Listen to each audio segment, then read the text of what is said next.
Last video तक अपनों ने अमल, क्षार एवं लवण के बारे में पढ़ लिया था।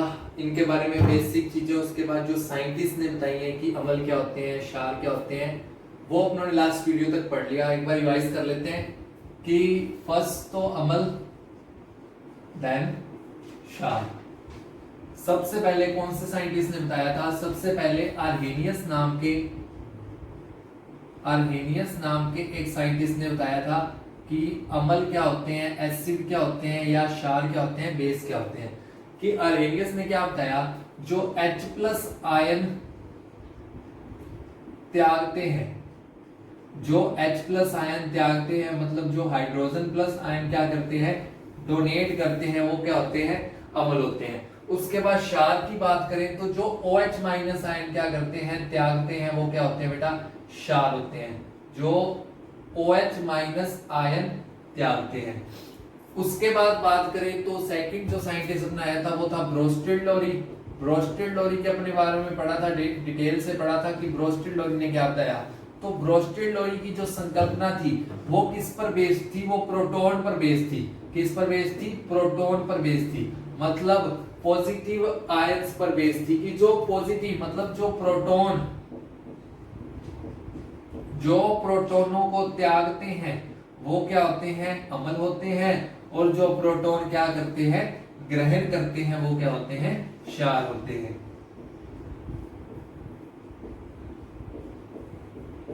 उसके बाद जो अपनों ने पढ़ा, लुईस के बारे में पढ़ा। लुईस की जो संकल्पना थी वो इलेक्ट्रॉन पर बेस्ड थी। किस पर बेस्ड थी बेटा? इलेक्ट्रॉन पर बेस्ड थी। ये आपने याद करना है कि जो ब्रोस्टिड लोरी की संकल्पना थी वो प्रोटॉन पर बेस्ड थी, जो लुईस की संकल्पना थी वो इलेक्ट्रॉन पर बेस्ड थी। मतलब इसने क्या बताया, इसने इसका उल्टा, अपोजिट बिल्कुल, क्या कि जो इलेक्ट्रॉन को ग्रहण करते हैं उनको अमल बोला जाता है, और जो इलेक्ट्रॉन को क्या करते हैं, त्यागते हैं, उनको क्या बोला जाता है, क्षार बोला जाता है। मतलब इसने क्या कहा कि जिनके पास इलेक्ट्रॉन की कमी होती है वो अमल होते हैं। जिसके पास कमी होगी वही ग्रहण करेगा। तो जिसके पास इलेक्ट्रॉन की कमी होती है वो अमल होते हैं, और जिसके पास इलेक्ट्रॉन अधिक होता है, मतलब इलेक्ट्रॉन युग्म उपस्थित होता है, मुक्त इलेक्ट्रॉन होते हैं, जो त्याग सकते हैं, उनको क्या बोला जाता है बेटा, क्षार बोला जाता है। तो यहां तक तो अपनों ने लास्ट वीडियो में पढ़ लिया था।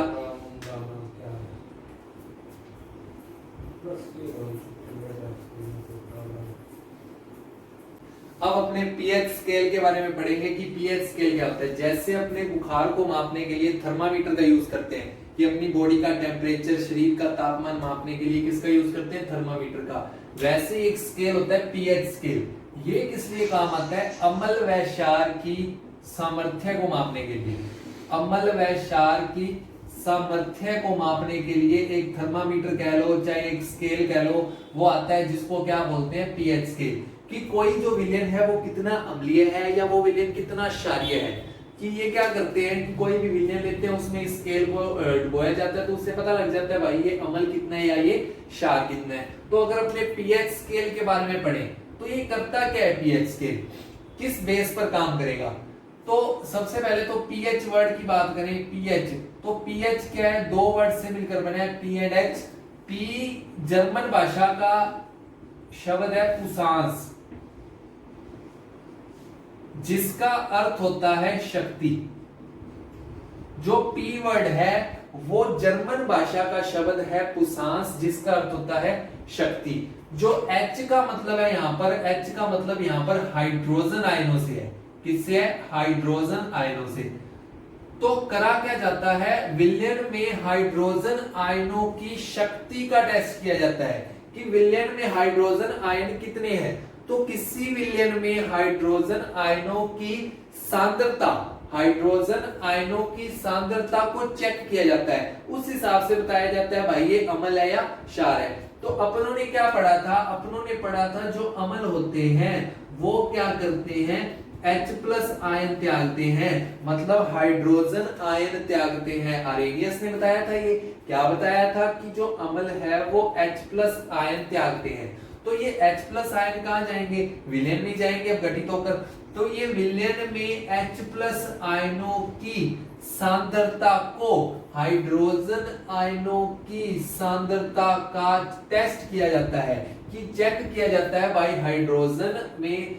हाइड्रोजन आयन विलयन में कितने हैं, उस हिसाब से बताया जाता है वो अम्ल है या क्षार है। आपको पता है अगर अम्ल होगा तो उसमें हाइड्रोजन आयन की सांद्रता क्या होगी, ज्यादा होगी। तो क्षार होगा तो उसमें कौन से आयन होंगे, उसमें OH- आयन होंगे। तो पीएच स्केल क्या करता है, सबसे पहले तो पीएच स्केल अम्ल व क्षार की सामर्थ्य का माप करता है। उसके बाद बात करें तो अम्ल और क्षार चेक करता है, और P का अर्थ है पुसांस, पुसांस का अर्थ है शक्ति, और H का मतलब हो गया हाइड्रोजन आयन। तो हाइड्रोजन आयनों की शक्ति का टेस्ट किया जाता है कि विलयन में हाइड्रोजन आयनों की सांद्रता कितनी है। तो कोई आपसे पीएच स्केल की डेफिनेशन पूछे तो अपने क्या बताएंगे कि अम्ल व क्षार की सामर्थ्यता को मापने के लिए जिस स्केल का यूज किया जाता है उसे पीएच स्केल कहते हैं। उसके बाद अपनों ने एक पीएच की डेफिनेशन और देखनी है। पीएच की डेफिनेशन अपने को हूबहू जैसे की जैसे लिखी हुई है वैसे ही अपने इसको याद करना है, रटना है। तो कैसे लिखी हुई है देखो पीएच स्केल, पीएच की डेफिनेशन। तो पीएच हाइड्रोजन, पीएच की डेफिनेशन याद करनी है, बहुत बार पेपर में पूछी गई है। क्या डेफिनेशन है, हाइड्रोजन आयनों की ऋणात्मक, हाइड्रोजन आयनों की सांद्रता के ऋणात्मक लघुगणक को पीएच कहते हैं। ये बिल्कुल ऐसे हूबहू याद करनी है पीएच की डेफिनेशन। क्या लिखी हुई है बेटा, हाइड्रोजन आयनों की सांद्रता, हाइड्रोजन आयनों की सांद्रता के ऋणात्मक लघुगणक को पीएच कहते हैं। हाइड्रोजन आयनों की सांद्रता के ऋणात्मक लघुगणक को पीएच कहते हैं। हाइड्रोजन आयनों की सांद्रता के ऋणात्मक लघुगणक को पीएच कहते हैं। मतलब लॉग लेना है, लघुगणक का मतलब होता है लॉग लेना। लॉग लेना है माइनस में, किसका लॉग लेना है बेटा, H+ आयनों का लॉग लेना है। तो पीएच का मतलब क्या है, यहां से अगर अपने न्यूमेरिक इसको लिखें, मैथ में लिखे तो कैसे लिखेंगे कि पीएच का मतलब है हाइड्रोजन आयन, हाइड्रोजन आयन की जो सांद्रता है उसका लॉग लेना है, लघुगणक लेना है, किसमें, माइनस में। तो minus log of H+, minus log 10 of H+। तो ये log का साइन होता है ऐसा। तो क्या लेना है, आपने परिभाषा याद करनी है, उसके बाद माइनस log 10 ऑफ H+। तो हाइड्रोजन आयनों की सांद्रता के ऋणात्मक लघुगणक को पीएच कहते हैं। हाइड्रोजन आयनों की सांद्रता के ऋणात्मक लघुगणक को पीएच कहते हैं। अब क्या होता है देखो, बात सुनो, अपनों ने पीएच स्केल पढ़ लिया। तो पीएच स्केल में ये ऐसा एक स्केल होता है, इसमें क्या होता है 0 से लेकर 14 तक नंबर लिखे होते हैं।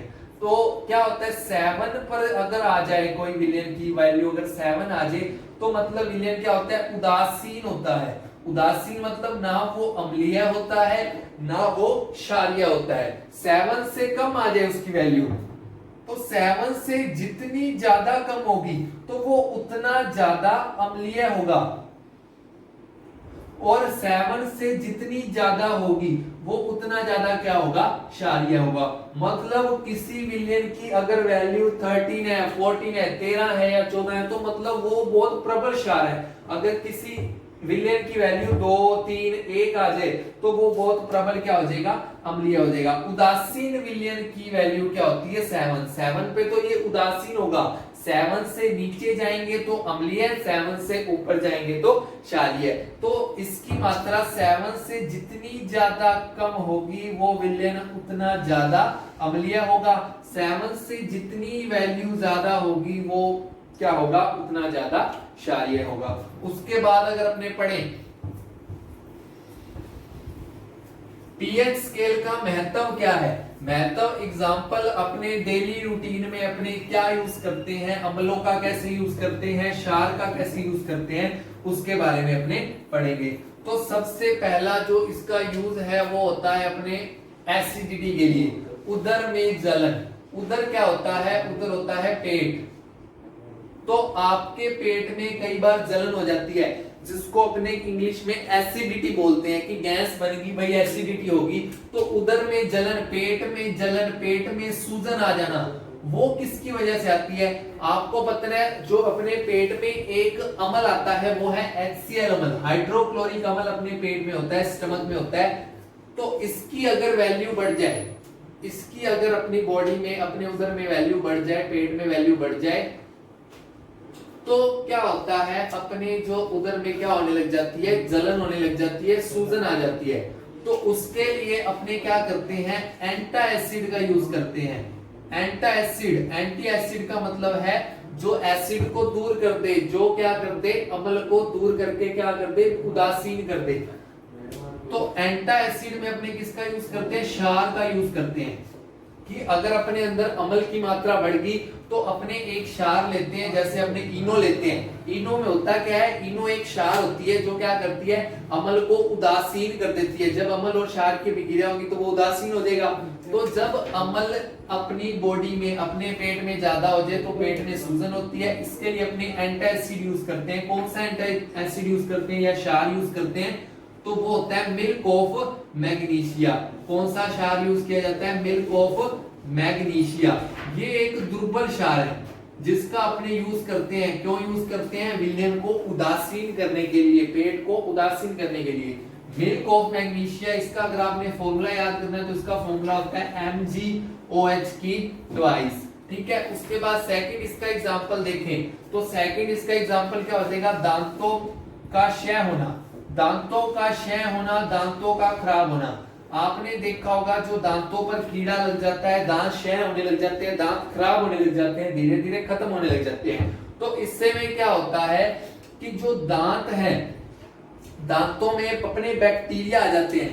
बैक्टीरिया क्या करते हैं, ये बैक्टीरिया दांतों में अम्ल की मात्रा को बढ़ा देते हैं बैक्टीरिया। अब अपने जो मुंह है, मुंह का अगर अपने पीएच चेक करें तो मुंह का पीएच होता है अपना 6.5, 6.5 होता है। पीएच क्यों, पीएच आपको पता है जो उदासीन पीएच है वो कितनी होती है, वैल्यू 7 होती है, मैंने आपको भी बताया था।